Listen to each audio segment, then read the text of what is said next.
नमस्कार। आज बात करते हैं भारत की एक बहुत ही एक्साइटिंग कंजर्वेशन स्टोरी की।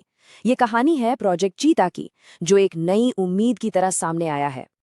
स्क्रीन पर ये जो नंबर दिख रहा है 5, ये आज की हमारी पूरी बातचीत का सेंटर पॉइंट है। पर ये बस एक नंबर नहीं है, बिल्कुल नहीं। इसके पीछे एक बहुत बड़ी खुशखबरी छिपी है। चलिए पता लगाते हैं कि आखिर ये इतना स्पेशल क्यों है। तो ये नंबर है कुनो नेशनल पार्क में जन्मे 5 नन्हे मुन्ने चीता शावकों का। जी हाँ, 5 नए शावक। ये भारत के वाइल्ड लाइफ कंजर्वेशन के लिए मतलब एक हिस्टोरिक मोमेंट है, एक नई सुबह की तरह। और इन शावकों की माँ, उनका नाम है मुखी, और मुखी की अपनी कहानी इस पूरे खबर को और भी ज्यादा एक्स्ट्रॉर्डिनरी बना देती है। वो सिर्फ एक माँ नहीं है, वो एक असली सर्वाइवर है। तो सवाल उठता है, मुखी है कौन? मुखी उस मादा चीता ज्वाला की बेटी है जिसे साउथ अफ्रीका से भारत लाया गया था। मतलब मुखी की रूट्स तो अफ्रीकन हैं, लेकिन उसका जन्म यहीं भारत की मिट्टी पर हुआ। देखिए, ज्वाला के शावकों का जन्म भारत के जंगलों में तो हो गया, पर उनका सफर बिल्कुल भी आसान नहीं था। उन्हें बहुत ही मुश्किल हालातों से गुजरना पड़ा, कई चैलेंजेस फेस करने पड़े। और यही वो बात है जो मुखी को इतना स्पेशल बनाती है। ज्वाला के 3 शावक थे, और उन तीनों में से सिर्फ मुखी ही थी जो उन मुश्किल हालात में सर्वाइव कर पाई और बड़ी हुई, अकेली, अ सोल सर्वाइवर। तो अब बड़ा सवाल यह है कि मुखी का सक्सेसफुली ब्रीड करना और 5 शावकों को जन्म देना, ये इस पूरे कंजर्वेशन प्रोजेक्ट के लिए इतनी बड़ी सक्सेस स्टोरी क्यों मानी जा रही है?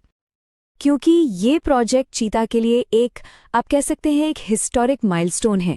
सोचिए, ये पहली बार है जब भारत में पैदा हुई किसी चीता ने सक्सेसफुली शावकों को जन्म दिया है। ये एक मजबूत साइन है कि वो यहाँ के माहौल में अडेप्ट कर रहे हैं, ढल रहे हैं। अब इस सक्सेस की इम्पोर्टेंस को पूरी तरह से समझने के लिए थोड़ा सा इतिहास में पीछे चलना होगा। ये समझना बहुत जरूरी है कि आखिर हमें प्रोजेक्ट चीता की जरूरत पड़ी ही क्यों। ये जो टाइमलाइन है, ये भारत में चीतों का पूरा सफर बताती है। सोचिए, नियोलिथिक एज से वो यहाँ थे, लेकिन फिर आया 1947, जब आखिरी चीतों का शिकार हो गया। और उसके सिर्फ 5 साल बाद 1952 में उन्हें ऑफिशियली एक्सटिंक्ट डिक्लेयर कर दिया गया, खत्म। और फिर 70 साल बाद 2022 में प्रोजेक्ट चीता के साथ उनकी वापसी की एक नई उम्मीद जगी। ये एक बहुत ही दुखद लेकिन डिसाइसिव मोमेंट था। कोरिया रियासत के महाराजा ने जो शिकार किया, उसने इफेक्टिवली भारत से चीतों की पूरी आबादी को ही खत्म कर दिया। चीतों के एक्सटिंक्ट होने के दशकों बाद उन्हें भारत के लैंडस्केप पर वापस लाने के लिए एक बहुत ही बोल्ड और अनप्रेसिडेंटेड प्लान बनाया गया। ये जो कोट है ना, ये प्रोजेक्ट चीता का स्केल बताता है। ये दुनिया का पहला intercontinental large wild carnival translocation project है। मतलब ये सिर्फ भारत के लिए ही नहीं, बल्कि ग्लोबल लेवल पर एक लैंडमार्क कंजर्वेशन एफर्ट है। एक बड़े मांसाहारी जानवर को एक कॉन्टिनेंट से दूसरे कॉन्टिनेंट में बसाना, ये कोई छोटी बात नहीं है। तो इस प्रोजेक्ट का मेन गोल क्या है? चीतों को वापस लाकर भारत का इकोलॉजिकल बैलेंस रिस्टोर करना।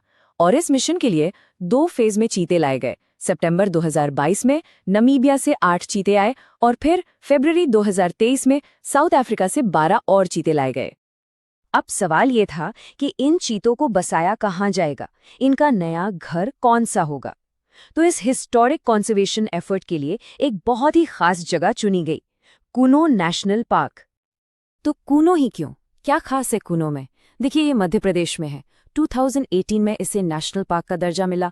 यहाँ के जो जंगल हैं, जो बड़े बड़े सवाना ग्रासलैंड्स हैं, वो चीतों के लिए एक परफेक्ट हैबिटेट हैं।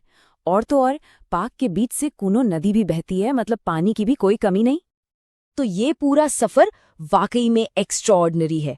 जरा सोचिए, 1952 में एक स्पीशीज को एक्सटिंक्ट डिक्लेयर कर दिया जाता है, और आज उसी देश में एक नई पीढ़ी जन्म ले रही है। ये कंजर्वेशन और डेडिकेशन की एक अनबिलीवेबल स्टोरी है। तो मुखी और उसके 5 शावकों की ये कहानी हमें एक बहुत बड़े सवाल के सामने लाकर खड़ा कर देती है। क्या ये सक्सेस इस बात का सिग्नल है कि चीते अब भारत के जंगलों में परमानेंटली वापस आ गए हैं? खैर, इसका जवाब तो आने वाला वक्त ही बताएगा। लेकिन हाँ, उम्मीद की एक बहुत मजबूत किरण जरूर जगी है।